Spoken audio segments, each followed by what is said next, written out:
Hello friends, this is Vijay Rajpushp and welcome to learner eyes by VRP. तो आइए एक बार फिर से नए साल की हार्दिक शुभकामनाओं के साथ आज से आपका एक सिलसिलेवार ढंग से हम मैथ का क्लास आपके सामने पेश कर रहे हैं, जिसमें पहला चैप्टर शुरुआत कर रहे हैं जिसका नाम है संख्या एवं संख्या पद्धति। सबसे पहले जाने की संख्या होती क्या है।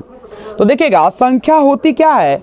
तो संख्या जो होती है वह किसी शब्द जैसे आप बोलते हैं एक, प्रतीक जैसे आपने ऐसे लिख दिया, आकृति मान लीजिए कोई आपने आकृति बना दिया, नहीं इस तरीके से जो बनाते हैं आप या कोई, तो इनके माध्यम से जो हम व्यक्त करते हैं उसी को हम लोग क्या कहते हैं, संख्या कहते हैं। और उसके बाद कहता है कि संख्या एवं उनके मध्य जो संबंध होता है, मान लीजिए कि कोई संख्या है और उसके मध्य जो आप संबंध देते हैं या नियमों का जो क्रमबद्ध अध्ययन करते हैं उसी को हम लोग क्या कहते हैं, संख्या पद्धति। कभी कभी क्वेश्चन डाल देता है कि बताइए संख्या क्या है, तो आप सिंपल कहेगा कि यह शब्द है या प्रतीक है या किसी भी प्रकार का क्या है, आकृति होता है। सिंपल सी बात है। संख्या पद्धति क्या है, तो इसी संख्या और उसके मध्य जो संबंध, जैसे अगर हमको बताना है 505 तो हम इसको संबंध बताते हैं कि नहीं बताते हैं। आप इसको लिखते हैं कि 500 + 5 = 505, या आप लिखते हैं 695 और कहते हैं कि 6 का स्थानीय मान निकाले, तो आप 6 लिखते हैं और उसके बाद जितना डिजिट होता है उसको आप क्या कर देते हैं, बैठा देते हैं। तो ये सारा जो आप संबंध बना रहे हैं, नियम एक बना रहे हैं, क्रमबद्ध अध्ययन कर रहे हैं, उसी को हम लोग क्या कहते हैं, संख्या पद्धति। जनरली जो होते हैं हमारे और टोटल जो आपके संख्या होते हैं, जो संख्या पद्धति होती है उसमें हम लोग 10 प्रतीक का प्रयोग करते हैं, 10 सिंबल्स का यूज करते हैं। वो कौन कौन सा होता है, 0, 1, 2, 3, 4, 5, 6, 8 और 9। यही 10 प्रतीक है जिसके माध्यम से हम क्या करते हैं, किसी भी संख्या पद्धति को व्यक्त करते हैं। सिंपल सी बात है। अब यहाँ से एक और बात समझिए, एक संख्या पद्धति के अंतर ही एक दार्शनिक प्रणाली का भी वर्णन किया जाता है। दार्शनिक मतलब समझ रहे हैं ना, दशमलव जिसको बोलते हैं। दशमलव किसी भी चीज को क्या करती है, तो वह या छोटा करती है, नहीं।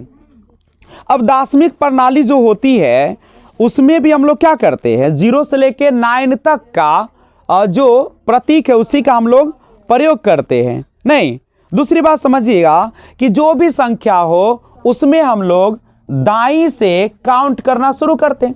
किस तरीके से करते हैं, मान लीजिए 7095 आपको है, तो आप कहाँ से शुरुआत करेंगे, दाईं तरफ से।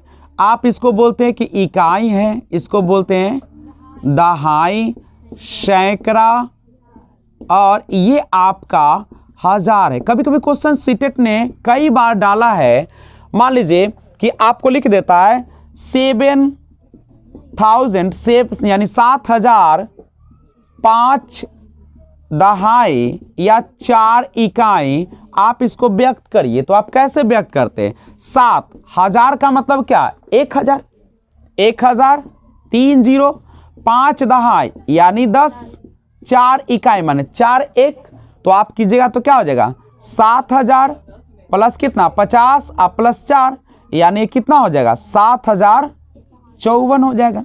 इस तरीके से भी क्वेश्चन रहता है। कभी कभी आपके लिए मैं दार्शनिक प्रणाली पर आता हूं, उसके पहले कुछ जानकारी ले ले।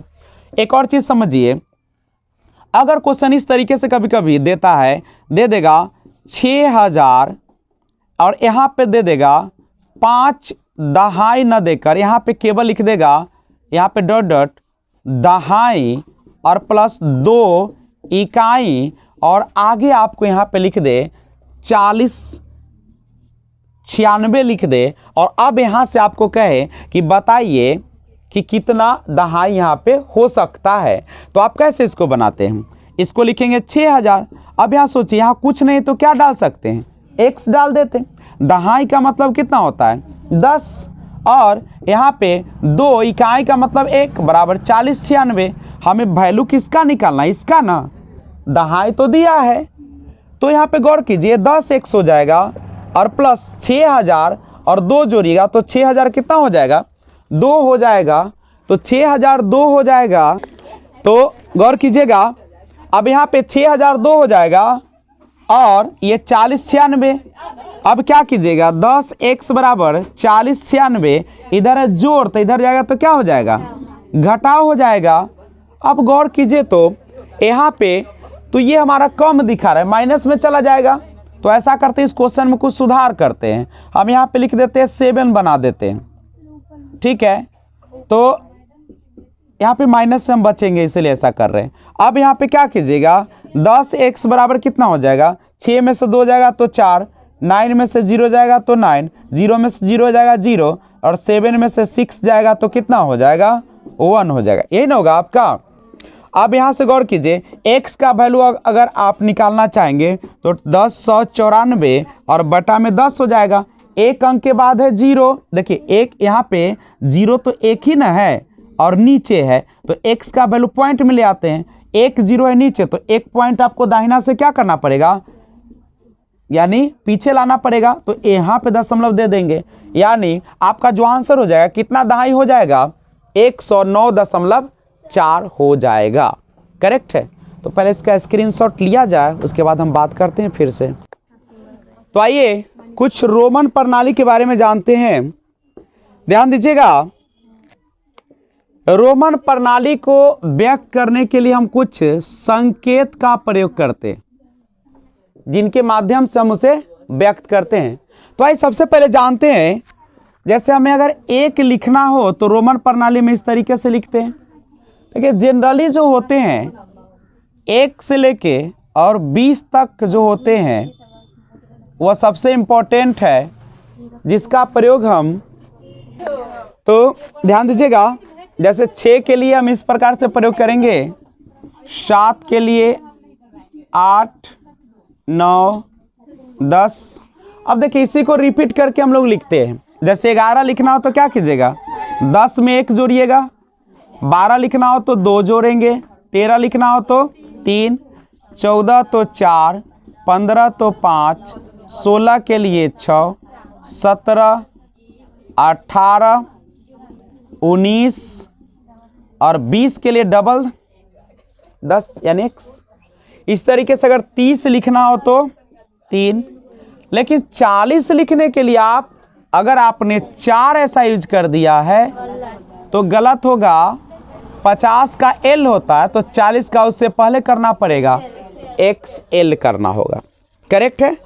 इस तरीके से आप 100 के लिए C यूज करते हैं तो 90 के लिए क्या करना पड़ेगा, XC लिखना पड़ेगा। और 500 अगर लिखना हो हमें, ये 100 है ये 90 है, 500 के लिए D का प्रयोग किया जाता है, और 1000 के लिए M का हम लोग प्रयोग करते हैं। नहीं तो ये सारा चीज़ ध्यान रखिए। जैसे मान लीजिए कि हमें 4 लिखना है तो 4 कैसे लिखेगा, 4 यानी 5 में से 1 जाएगा, नहीं 5 में से कितना जाएगा, 1 यानी 4 हो जाएगा।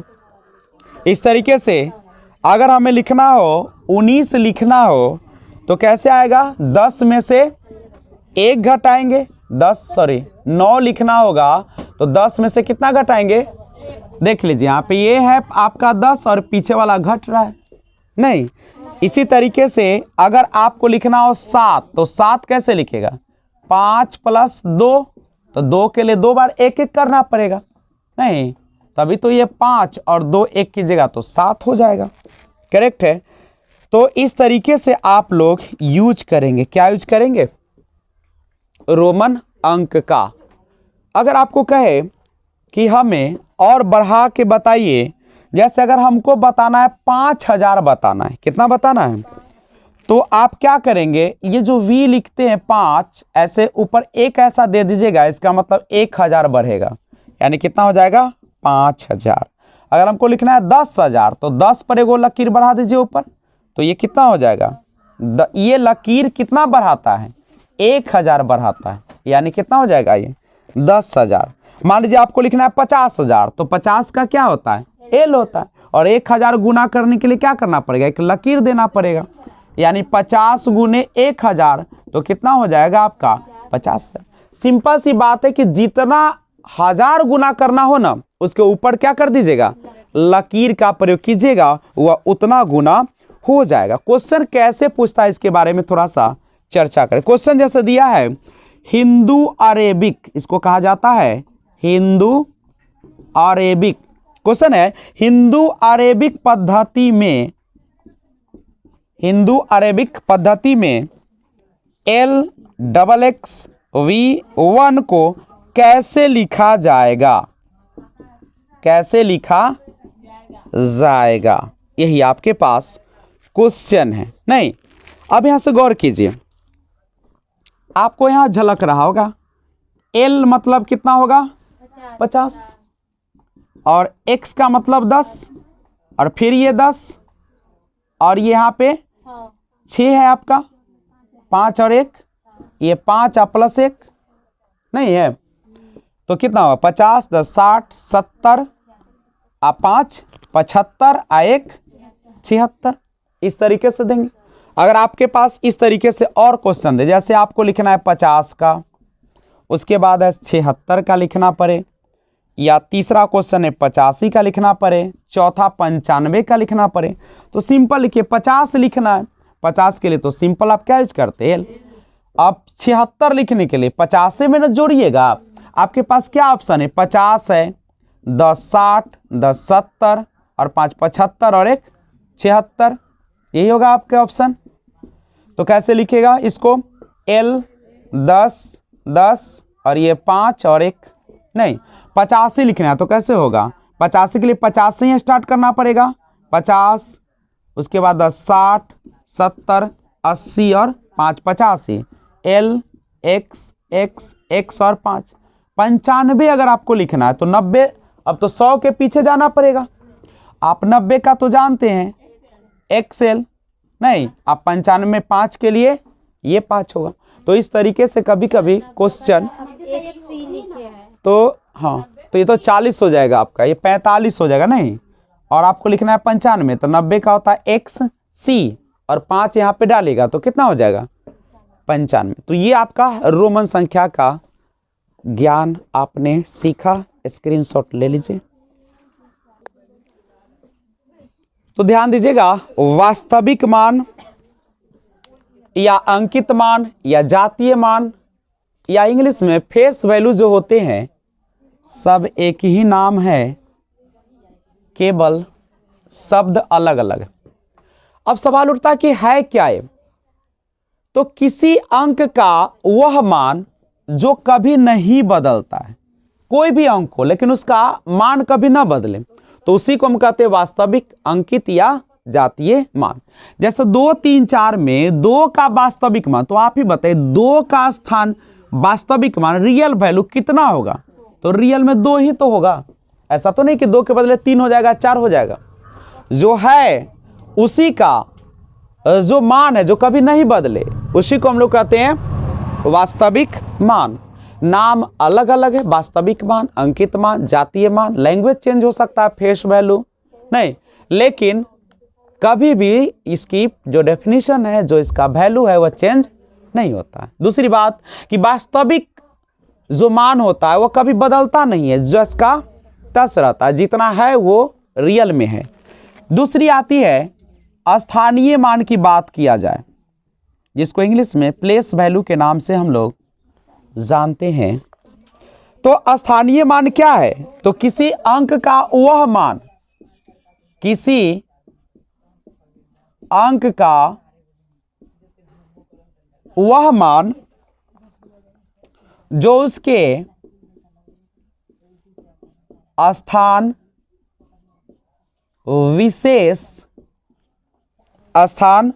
विशेष की स्थिति के अनुसार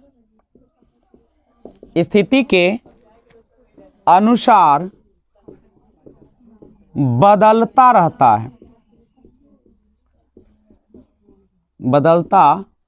है, उससे हम लोग क्या कहते हैं, स्थानीय मान कहते हैं। जैसे अगर आपके पास क्वेश्चन आ जाए कि संख्या 2 3 4 5 6 में